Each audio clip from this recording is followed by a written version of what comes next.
Welcome to MK சமையல். இன்னைக்கு நம்ம செய்ய போகிற dish banana cake. Banana cake செய்ய தேவைப்படும் பொருட்கள் என்னென்னு பார்க்கலாம். வாழைப்பழம் 3 எடுத்துக்கலாங்க. மைதா மாவு 250 கிராம் எடுத்துக்கலாங்க. முட்டை 2, வெண்ணிலா எசன்ஸ் 1 ஸ்பூன், சர்க்கரை 200 gram, 50 gram refined oil, baking powder 1 spoon, baking soda 1/2 spoon, உப்பு 1/4 ஸ்பூன் எடுத்துக்கலாங்க. ஒரு 1/2 டம்ளர் பால் எடுத்துக்கலாம். தேவையான அளவு நெய் எடுத்து வச்சுக்கலாங்க. தட்டொன்று எடுத்துக்கலாங்க.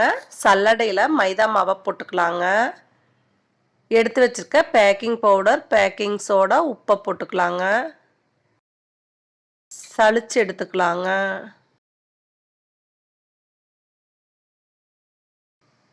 வாழைப்பழத்தை தோல் உரிச்சுக்கலாங்க. இந்த மாதிரி கத்தியால் கட் பண்ணி வச்சுக்கலாங்க. கட் பண்ண வாழைப்பழத்தை மிக்ஸி ஜாரில் போட்டுக்கலாங்க. 1 நிமிஷம் அரைச்சிக்கலாங்க. எடுத்து வச்சுருக்க முட்டையை போட்டுக்கலாங்க. அதையும் 1 நிமிஷம் அரைச்சிக்கலாங்க. எடுத்து வச்சுருக்க சர்க்கரையை போட்டுக்கலாங்க. நல்லா 2-3 நிமிஷம் அரைச்சிக்கலாங்க. ஒரு அகலமான பாத்திரத்தை எடுத்துக்கலாங்க. அதில் சலிச்சு வச்சுருக்க மைதா மாவை போட்டுக்கலாங்க. மிக்சியில் அடித்து வச்சுருக்க கலவையை ஊற்றிக்கலாங்க. கரண்டியால் இந்த மாதிரி நல்லா கலக்கி விடலாங்க. கட்டி இல்லாமல் கலக்கி விடணுங்க. எடுத்து வச்சுருக்க ரீஃபண்ட் ஆயிலை ஊற்றிக்கலாங்க. வெனிலா எசன்ஸை ஊற்றிக்கலாங்க. நல்லா கட்டி இல்லாமல் கலக்கி விடலாங்க. கெட்டியாக இருக்கிற மாதிரி இருந்தால் கொஞ்சம் பால் ஊற்றிக்கலாங்க. ஒரு 1/4 டம்ளர் பால் ஊற்றிக்கலாங்க. நல்லா இந்த மாதிரி கலக்கி விடலாங்க. நெய் வேணும்னா 2 ஸ்பூன் ஊற்றிக்கலாங்க. நல்லா இந்த மாதிரி கலக்கி விடலாங்க. கெட்டியாகவும் இருக்கக்கூடாது, தண்ணி மாதிரியும் இருக்கக்கூடாதுங்க. இந்த மாதிரி மீடியமாக இருக்கணும். ஸ்டவ் ஆன் பண்ணி யூஸ் பண்ணாத தோசைக்கல்லாம் ஒன்று வச்சுருக்கேங்க. அதில் கொஞ்சமாக தூள் உப்பு போட்டுக்கலாங்க. நல்லா பரவலாக பரப்பி விடலாங்க. இந்த மாதிரி ஸ்டாண்ட் இருந்தால் ஒன்று வச்சுக்கலாங்க. இந்த மாதிரி பாத்திரம் ஒன்று எடுத்துருக்கேங்க.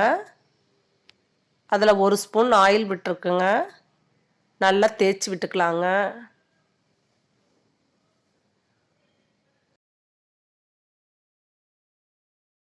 பட்டர் சீட் ஒன்று ரவுண்டாக கட் பண்ணி வச்சுருக்கேங்க. அதையே அந்த பாத்திரத்தில் உள்ளே வச்சுக்கலாங்க. 1 ஸ்பூன் எண்ணெய் ஊற்றி பட்டர் சீட் மேலே தேய்ச்சி விடலாங்க. கலந்து வச்சுருக்க கேக்கு கலவையை அந்த பாத்திரத்தில் ஊற்றிக்கலாங்க. இந்த மாதிரி 2 முறை தட்டி விடலாங்க. தோசைக்கல் மேலே கேக் பாத்திரத்தை வச்சுக்கலாங்க. இந்த மாதிரி மூடி வச்சுக்கலாங்க. நம்ம வைக்கிற பாத்திரத்தை பொறுத்து கேக் நிமிஷம் அதிகமாகுங்க. எனது 45 நிமிஷம் ஆச்சுங்க. இந்த மாதிரி கத்தியை விட்டு பார்க்கலாங்க. கத்தியில் ஒட்டாமல் வந்துச்சுன்னா கேக் வெந்துருச்சுன்னு அர்த்தங்க. ஸ்டவ் ஆஃப் பண்ணிவிட்டு கேக் பாத்திரத்தை கீழே இறக்கி வச்சிடலாங்க. கத்தியால் ஓரத்தை இந்த மாதிரி எடுத்து விடலாங்க. இந்த மாதிரி கமுத்திட்டு பட்டர் சீட்டை எடுத்துடலாங்க.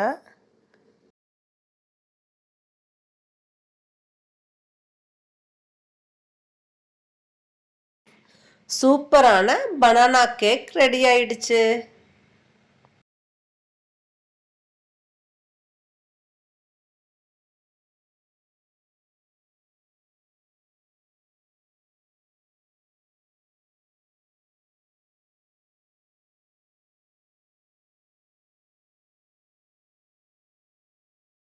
தேங்க்யூ ஃபார் வாட்சிங்.